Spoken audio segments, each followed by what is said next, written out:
Hello everyone, this is George Valdez with Financial Designs, and we will not be doing a dance for you this afternoon. Maybe later after our virtual happy hour. She does talk me into an awful lot of things. My name is Jessica Valdez, and I'm an employee benefit consultant here at Financial Designs. So we're here to talk about the CARES Act, which was signed into law on March 27th of 2020. And it is for 401k participants or any qualified plan participants, even if they're IRAs on an individual basis. So the CARES Act included certain provisions that could be amended onto your plan. So the first provision that they included was something called a coronavirus hardship distribution. The distribution limit has now been increased to 100,000. That's the maximum. Usually when you have a hardship distribution, you have a penalty of 10%. However, they're waiving that penalty of 10%. You have the option of either paying back the distribution in a time period of 3 years to your 401k account. If you do not pay it back, you could spread out the taxes that you need to pay within that same 3-year period.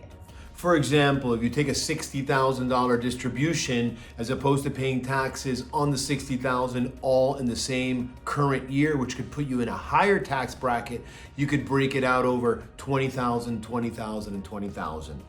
Also, as an employer or plan administrator, in order for your employee to qualify for this, all you need is self-certification, which basically is taking the employee's word for it. Hopefully, we'll all be using that in the right direction.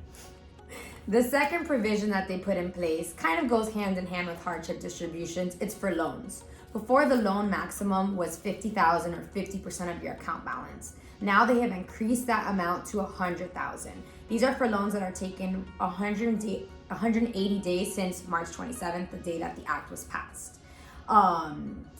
Also, there could be a 1-year delay in beginning loan repayments, which is very helpful for cash flow reasons. That's for current loans too. So usually the payment period is 5 years. Let's say you're in your second year, you have an additional year, so you have a 6-year period to pay back your loan.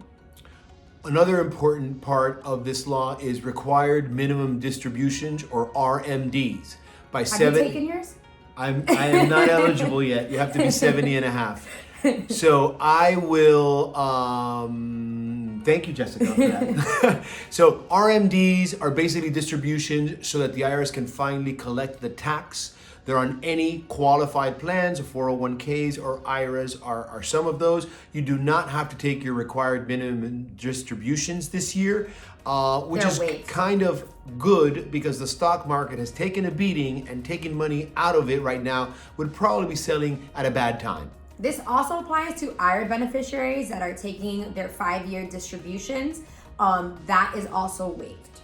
So these are plan amendments that do need to be made to your plan. So you definitely want to consult with your plan sponsor or your 401k advisor to make sure that these provisions are being offered and are included in your plan document. And if there's anything that we can do to help, once again, this is George and Jessica with Financial Designs, and we will always be here for you. Stay safe and God bless.